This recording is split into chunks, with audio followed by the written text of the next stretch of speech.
வணக்கம். சிவன் மாந்திரிகம். இந்த மாந்திரிகத்தில் ஏவல் செய்வது இப்படித்தான்.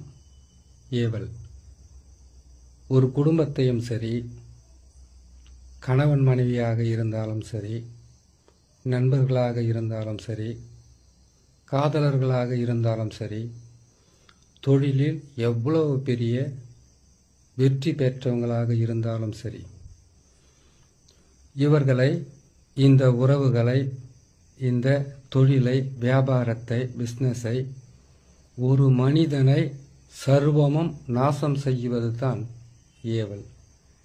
ஏவல் செய்தால் என்னென்ன பாதிப்புகள் வரும் என்பதை இன்னொரு பதிவில் பார்க்கலாம். எதற்காகன்னு கேட்டிங்கன்னாக்கா, ஏவல் செய்வது இப்படித்தான். ஏவல் செய்கிறதுக்கு முதல்ல, ஏவல் என்பது துஷ்ட ஆத்மாக்கள் இல்லை, ஒரு மனிதன் துர்மரணம் அடையணும். ஆணாக இருந்தாலும் பெண்ணாக இருந்தாலும் துர்மரணம் அடைகிறது. அந்த துர்மரணம் அடைந்த அந்த ஆத்மாவை வசியம் செய்வாங்க. வசியம் செய்யறதுக்கு அந்த துர்மரணம் அடைந்த, துர்மரணம் என்னன்னா விஷம் குடித்து இறப்பது, இல்லை தூக்கு போட்டுக்கிட்டு சாகிறது, விபத்து ஏற்பட்டு சாகிறது, இல்லை அற்பாயுள்னு சொல்லுவாங்க. அற்பாயுள்னு கேட்டிங்கன்னாக்கா, ஒரு திருமணம் ஆவறதுக்கு முன்னாடி, திருமணம் ஆன பிறகு முதிர்ந்த வயது இல்லாமல் இளம் வயதிலேயே ஆசைகளும் தேவையும் நிறைவேறாமல் மரணம் அடைகிறவங்க தான் துர்மரணமாக இருப்பாங்க. அகால மரணம்னு சொல்லுவாங்க. இப்படி இறந்தவங்களை சில மந்திரங்களால், சில எந்திரங்களால், சில வகையான பொருட்களையும் வைத்து அந்த ஆத்மாவை மயானத்திலிருந்து இவங்க வசியம் பண்ணி எடுத்துக்குவாங்க. மாந்திரிகர்கள் செய்வதே மிகவும் கொடியது இதுதான். அந்த துர்மரணம் அடைந்தவங்களுடைய ஆத்மாவை வசியம் செய்து அதை வைத்து ஏவல் செய்வது. சும்மாவே ஏவல் என்பது சர்வசாதாரணமாக யாருக்கும் செய்திட முடியாது. அந்த நிறைவேறாத ஆசைகளால் துர்மரணம் அடைந்தவங்க, அகால மரணம் அடைந்தவங்க கொடூர குணம் கொண்டவங்களாக இருப்பாங்க. ஒருவரை அழிக்கவும் தயங்க மாட்டாங்க, ஒரு குடும்பத்தை நாசம் பண்ணவும் தயங்க மாட்டாங்க. இப்படிப்பட்ட ஒரு குணம் உள்ளவங்களை தான் மாந்திரிகர்கள் தன் வசப்படுத்திப்பாங்க. எப்படி வசியம் படுத்துகிறாங்க அப்படின்னாக்கா, இறந்தவர்களை அவங்கள கொண்டு போய் எரித்து காடாற்றுவாங்க. காடாற்றுவதற்கு முன்பதாகவே அந்த சாம்பலை தலைப்பகுதியில் இல்லை மார்பு பகுதியிலிருந்து அவங்களுக்கு தெரிந்த வெட்டியான் யாராவது இருந்தால் அவங்கக்கிட்ட பணம் கொடுத்து அதை மட்டும் எடுத்துக்குவாங்க.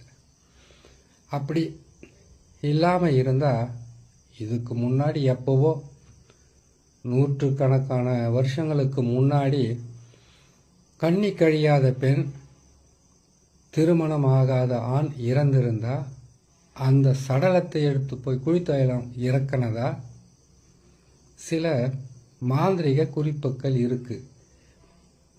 அதே மாதிரி தலைச்சம்பிள்ளைகளை செய்ததா மாந்திரிக குறிப்பு இருக்கு.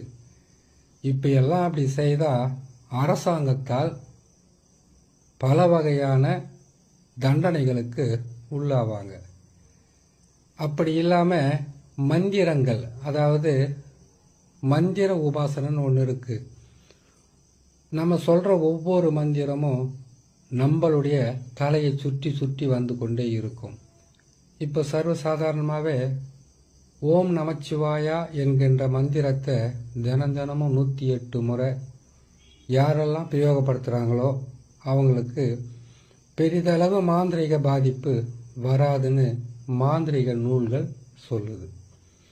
அப்படி இருக்கும்போது அது எந்த திசையில் சொல்லணும், எப்படி சொல்லணும் என்ற விதிமுறை இருக்குது. இதே நமச்சிவாயம் என்கின்ற 5 எழுத்தில் 108 வகையான மாந்திரிகத்தை பயன்படுத்தலான்னு தான் இன்னொரு ஜோதிட நூலும் சொல்லுது.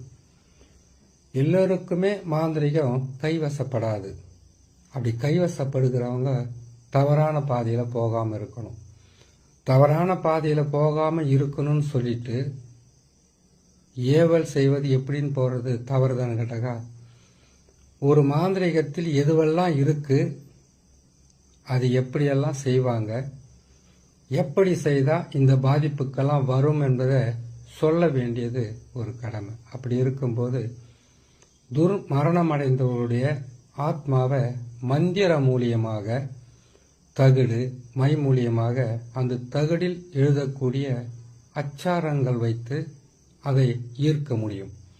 அவங்களுடைய பேர், அவங்களுடைய குலதெய்வம் பேர், அவங்களுடைய உடை, அவங்களுடைய காலடி மண், இது எல்லாம் இறப்பதற்கு முன் அவங்ககிட்ட இருந்தால் அவங்கள ஈஸியாக வசம் பண்ணிடுவாங்க. இல்லைன்னா அவங்கள எரித்த சாம்பல் தான் வேணும். இதை கொண்டு வந்து கட்டாயமாக ஒரு உருவ பொம்மையை செய்வாங்க. அதாவது சாம்பல் இருந்தால் அதில் செய்வாங்க. இல்லைனாக்கா அவங்களுடைய பேர், அவங்களுடைய குலதெய்வ பேர், அவங்களுடைய காலடி மண், துணி ஏதாவது இருந்தால் அதை வச்சு ஒரு ஏவல் செய்கிறதுக்குன்னு பல வகையான விதிமுறைகள் இருக்குது. ஏவல் செய்யும்போது மட்டும் எல்லா மண்ணையும் எடுக்கலாம். எட்டி மரத்தினுடைய மண்ணை மட்டும் தொடக்கூடாது. ஏன்னு கேட்டீங்கன்னாக்கா, துஷ்ட ஆத்மாக்களை விரட்டி அடிப்பதில் முதலிடம் பெறுவது எட்டி மரத்து வேறு தான். இந்த எட்டி மரத்தினுடைய கிழக்கு, மேற்கு, வடக்கு, தெற்குன்னு சொல்லக்கூடிய 4 வகையான திசையில் இருக்கக்கூடிய வேரும் 4 வகையான பலன்களை தரும். எட்டி மரத்தினுடைய வேர், எட்டி மரத்தினுடைய கிளை, இலை எதுவாக இருந்தாலும் வீட்டுக்குள்ள இருந்தா வீட்டில் இருக்கக்கூடிய தெய்வங்கள் கூட வீட்டை விட்டு வெளியில் ஓடும் சொல்லுவாங்க. ஒரு வீட்டில் ஒரு செய்வன பாதிப்பு, இல்லை ஏவல் பில்லி சூனிய பாதிப்பு, இல்லை எவ்வளவோ மாந்திரிகத்தால் பாதிப்பு இருக்குன்னாக்கா, எட்டி மரத்தினுடைய கிழக்கு பக்கம் இருக்கக்கூடிய வேரை எடுத்துட்டு வந்து அதை 4 வகையான அஷ்டபந்தனமாக செய்து ஒரு வீட்டுக்கு 4 பக்கமும் இதற்குண்டான பலியுடன் சேர்த்து அதை புதைத்து வச்சிட்டாக்கா, அந்த வீட்டில் இருக்கக்கூடிய துஷ்டாத்மா மட்டும் இல்லை, அந்த வீட்டுக்கு குலதெய்வமே வராத அளவுக்கு வேலை செய்யும். இதே போல இந்த எட்டி மரத்தினுடைய வேரை தகுந்த முறை பிரகாரம் மாந்திரிக மந்திரங்களை பிரயோகம் செய்து அந்த வீட்டுக்குள்ள புதைச்சி வைக்கிறது. மறைச்சு வச்சாவே அந்த வீட்டில் இருக்கக்கூடிய ஆண், பெண், கணவன், மனைவி, பிள்ளைகள் எல்லாமே ஒருவருக்கு ஒருவர் ஒற்றுமை இல்லாமல் எட்டி போவாங்க. வெட்டி விடும் எட்டி மரம் அப்படின்னு சொல்லுவாங்க. குலதெய்வம் வராது, குலத்தை காக்கின்ற தெய்வம் வராது, இறந்தவர்களுடைய ஆத்மா கூட வீட்டுக்கு வராத அளவுக்கு விரட்டி அடிப்பது தான் எட்டி. சரி, விளக்கம் போதும். இப்போ ஏவல் செய்கிறது எப்படின்னு போட்டுடலாம். ஏவல் செய்யணும்னாக்கா முதலில் நம்ம செய்யக்கூடியது இந்த சாம்பல் இல்லை அவங்களுடைய இதெல்லாம் எடுத்து வச்சுக்கிட்டு இறந்தவங்களுடைய காலடி மண், துணி, அவங்களுடைய தலைமுடி, இதையெல்லாம் எப்படி நம்ம எடுக்க முடியும்னு கேட்டீங்கன்னாக்கா, அதுக்கு தானே வெட்டியாக இருக்காங்க. காலடி மண், தலைமுடி, துணி, அவங்களுடைய பேர், இது எல்லாம் ஒரே டைமில் கிடைக்குமான்னு கேட்டாக்கா, இதில் ஏதாச்சும் ஒன்று கிடைச்சா போதும் ஏவல் செய்கிறதுக்கு. இதை எடுத்து இந்த எட்டி மரத்தினுடைய வேர் பக்கத்தில் இருக்கக்கூடிய மண்ணை தவிர முச்சந்தி மண், இடுகாட்டு மண், புத்து மண், அது மட்டும் இல்லாமல் ஒரு மனிதனுக்கு எந்த திசையில் போனாலும் முக்கூட்டு வழி மண்ணுன்றது தாண்டி தான் போவாங்க. அந்த மண்ணையும் எடுத்து இதனுடன் அரிசி மாவையும் சேர்த்து இல்லை புத்து மண்ணை சேர்த்து உருவ பொம்மையை செய்வாங்க. உருவ பொம்மையை செய்து இதுக்கு எதையெல்லாம் சேர்ப்பாங்க தெரியுங்களா? 5 வகையான கள்ளிப்பால் சேர்ப்பாங்க. அதோடு சேர்ந்து பன்றியோட உதிரும். இதோட முள்ளம்பன்றியோட அதனுடைய மலம், குடல், பிச்சு இது எல்லாமே ஒன்றா சேர்த்து ஏவல் பொம்மையை உருவாக்குவாங்க. இந்த பொம்மையை உருவாக்கிட்டு இதுக்கு கள்ளிப்பாலுடைய கள்ளிச்செடியினுடைய பாலும் பன்றியோட உதிரமும் சேர்த்து நல்லா பிசைந்து ஒரு உருவ பொம்மையை உருவாக்கி அந்த உருவ பொம்மைக்கு கண்ணில் பார்த்தீங்கன்னாக்கா ஒவ்வொன்றுக்கும் ஒவ்வொரு பொருளை வச்சு உருவாக்குவாங்க. இதை உருவாக்கி இதுக்கு உண்டான பூஜை விதிமுறைகள் பிரகாரம் இதுக்கு அருகம்புல், எருக்கம்பூவு, இந்த வகையான எல்லா வகையான மலர்களையும் அதுக்கு பூஜை செய்து அதுக்கு பிறகு தான் அந்த உருவத்துக்கு சிவப்பு துணி இல்லை கருப்பு துணி இதை பயன்படுத்துவாங்க. இதை பயன்படுத்திட்டு அதுக்கு உண்டான மந்திரத்தை அவங்களுடைய பேரோடு சேர்த்து சொல்லுவாங்க. அப்படி சொல்லும்போது அந்த ஏவல் பொம்மைக்கு அந்த ஆத்மானுடைய சக்தி இழுக்கக்கூடிய ஒரு மிகப்பெரிய ஒரு சக்தி வந்துடும். அந்த சக்தி வந்த உடனே தன்னுடைய கட்டுப்பாட்டுக்குள்ள அதை வச்சுப்பாங்க. அதை வச்சு அவங்களுக்கு இதை செய்யணும் இப்படி செய்யணுன்றதெல்லாம் சொல்ல ஆரம்பிப்பாங்க. அதுவும் செய்ய ஆரம்பிக்கும். இது சும்மாவே அந்த ஏவல் பொம்மை செய்திடாது. ஒவ்வொருத்தருக்கும் ஒவ்வொரு ஆசை இருக்கும். ஒருத்தருக்கு நல்லா சாப்பிடணும்னு ஆசை இருக்கும், இறந்த அந்த துஷ்டாத்மாக்கு. இல்லை ஒருத்தரை பழி வாங்கணுன்ற ஆசை இருக்கும். ஒரு சிலருக்கு நல்லா மது அருந்தணுன்ற ஆசை இருக்கும். ஒரு சிலருக்கு நல்லா மாமிசம் சாப்பிடணுன்ற ஆசை இருக்கும். ஒரு சிலருக்கு ஆண் பெண் சேர்க்கை மேல மிகப்பெரிய ஒரு ஈர்ப்பு இருக்கும்.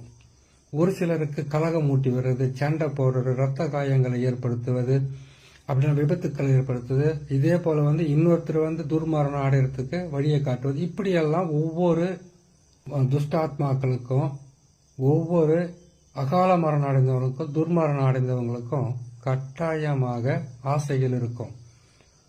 அந்த ஆசைகளை இவங்களுடைய வழிக்காக அந்த ஆசைகளை நிறைவேற்றுற மாதிரி அவங்கள பழி வாங்க சொல்லுவாங்க. அதற்கு தேவையானது ஒவ்வொருத்தருக்கும் ஒரு ஆசை இருக்குன்னு சொன்னோம் இல்லையா. இப்போ இந்த அகால மரணம் அடைந்தவங்க, துர்மரணம் ஏற்பட்டவங்களுக்கு எப்படியாப்பட்ட ஆத்மாக்களாக இருந்தாலும் அவங்க உணவை உட்கொள்ள முடியாது. ஆனால் அதனுடைய வாசனைகளையே அவங்களால நுகர முடியும். அந்த வகையில் அவங்களுக்கு மது, மாமிசம், அப்புறமா அவங்களுக்கு தேவையான வாசன திரவியங்கள், அவங்களுடைய ஆசைகளை தெரிந்து அந்த ஏவலை செய்ய சொல்லுவாங்க. ஒரு குடும்பத்தில் கணவன் மனைவியை பிரிக்கணுமா, இந்த ஆத்மாக்களை ஏவல் விடுவாங்க. இதை எப்படி ஏவல் விடுவான்னு கேட்டீங்கன்னாக்கா, முதல்ல முழுமையாக சொல்லிடுறேன். இந்த துஷ்ட ஆத்மாக்கு என்ன தேவையை பார்த்து மது, மாமிசம், அதுக்கு உண்டான சுருட்டு, பீடி, அதுக்கு உண்டான உதிரம், இது எல்லாமே படையிலாக போட்டு அதுக்கு பிறகு இந்த துஷ்ட ஆத்மாக்கு என்னவெல்லாம் தேவைன்றதை இவங்க தெரிஞ்சு வச்சுக்கிட்டு கணவன் மனைவியை பிரிக்கணுமா, குடும்பத்தை சர்வ நாசம் செய்யணுமா, தொழிலை உருப்படாத அளவுக்கு செய்யணுமா, நல்லா இருந்த ஒரு பிஸ்னஸை முற்றிலும் தலைகீழாக மாற்றணுமா, ஒரு குடும்பத்தை தனித்தனியாக பிரிக்கணுமா, சேர்ந்து இருக்கிற எந்த உறவாக இருந்தாலும் பிரிக்கணுமா, எப்பேற்பட்ட ஆளாக இருந்தாலும் அவங்கள பல வகையில் பாடாப்படுத்துவது தான் ஏவல் செய்கிறது. இந்த ஏவலை இப்படியெல்லாம் செய்வாங்க. இந்த ஏவல் 8 வகைப்படும். இந்த 8 வகையில் இது சொல்கிறது பார்த்தீங்கன்னாக்கா 2% மட்டும்தான் இப்போ சொல்கிறது. மீதி கொடுமையாக இருக்கும், சர்வசாதாரணமாக இருக்கும். ஒவ்வொரு பதிவிலும் ஒவ்வொரு ஏவலை பற்றி நம்ம சொல்லலாம். இப்போ இந்த ஏவலை பொறுத்த வரைக்கும் ஒரு குடும்பத்தை இவங்க நாசம் பண்ணணும்னு நினைச்சாங்கன்னாக்கா செம்பு தகடு இல்லைன்னா இரும்பு தகடு, இந்த தகட்டில் 6 வகையான கோடுகளை கிழித்து அந்த 6 வகையான கோட்லேயும் 8 வகையான எழுத்துக்களை போடுவாங்க. நசி நசி, பிரி பிரி, மசி மசினெல்லாம் எழுதுவாங்க. எழுதிட்டு இதுக்கு என்ன பண்ணணும்னு கேட்டிங்கன்னாக்கா பல வகையான சுத்திகரிப்பு செய்துட்டு உதிரத்தாலையும் சுத்திகரிப்பு செய்துட்டு அதுக்கு பிறகு என்ன செய்வாங்கன்னு கேட்டிங்கன்னாக்கா அவங்களுடைய பேரையெல்லாம் அந்த மந்திர எழுத்துக்களோட சேர்த்து இவங்களெல்லாம் வந்து இன்னாரை இப்படியெல்லாம் வந்து அழிக்கணுன்ற பேரை எழுதி அந்த ஏவல் பொம்மையுடைய மார்பு பகுதியில் கால் பகுதியில் செய்கிறது ஒன்று இருக்குது, முழங்கால் பகுதியில் செய்கிறது ஒன்று இருக்குது, இடுப்பு பகுதியில் செய்கிறது ஒன்று இருக்குது, மறைமுக ஸ்தானத்தில் செய்ய வேண்டிய பலன் ஒன்று இருக்குது, வயிற்றில் செய்கிறது ஒன்று இருக்குது, மார்பகத்தில் செய்கிறது ஒன்று இருக்குது, புஜத்தில் செய்கிறது ஒன்று இருக்குது, 2 கையிலையும் செய்கிறது ஒன்று இருக்குது, கழுத்தில் செய்கிறது ஒன்று இருக்குது, வாய் வழியாக வாய்க்கட்டு போகிறதுக்கு உண்டான வழி இருக்குது. அதே போல் கண்களை கட்டுறது, தலைப்பகுதியை வச்சு உயிரை வாங்கிறது, இப்படியெல்லாம் பல வகையில் இருக்குது. இதில் எந்த பகுதியில் வந்து அவங்க தகடை வச்சு அந்த ஏவல் விடுறாங்கன்றது தான் பெரிய விஷயமே. ஆனால் சுருக்கமாக மார்பு பகுதியில் வச்சு செய்தால் அது மிகவும் கொடுமையாக இருக்கும். மார்பு பகுதியில் வச்சு செய்துட்டு ஏவல் மந்திரங்களை பிரயோகம் செய்வாங்க. பிரயோகம் செய்துட்டு அதுக்குண்டான விதிமுறைகளை சொல்லுவாங்க. இந்த குடும்பத்தை இப்படி அழிக்கணும், இந்த குடும்பத்தை இப்படி பிரிக்கணும், இவங்களுக்கு இவ்வளவு கஷ்டத்தை கொடுக்கணும், இவங்களுக்கு இவ்வளவு துன்பத்தை கொடுக்கணுன்றத விதிமுறை பிரகாரம் இவங்க செய்து அனுப்பி வச்சாங்கன்னாக்கா அந்த ஏவலாகப்பட்டது அந்த குடும்பத்தையும் இல்லை அதனுடைய ஆசைகளை தீர்ப்பதற்காக சண்டை போட வைக்கிறது, விபத்து ஏற்பட வைக்கிறது, இப்படி பல வகை இருக்குது. ஏவல் செய்வது இப்படி தான்ற பதிவு போட்டிருக்கோம்.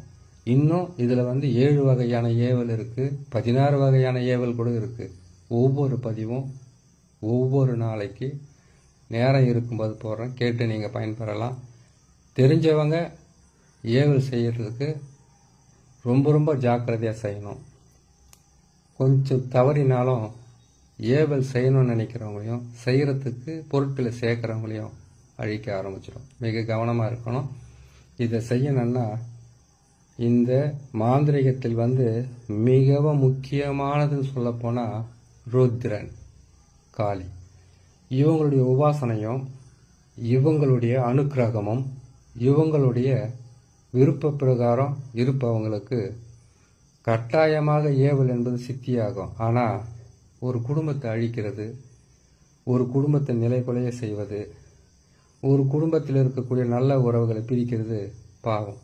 ஆனால் இதெல்லாம் இருக்குது என்பதை ஒவ்வொரு பதிவாக போடுறேன்.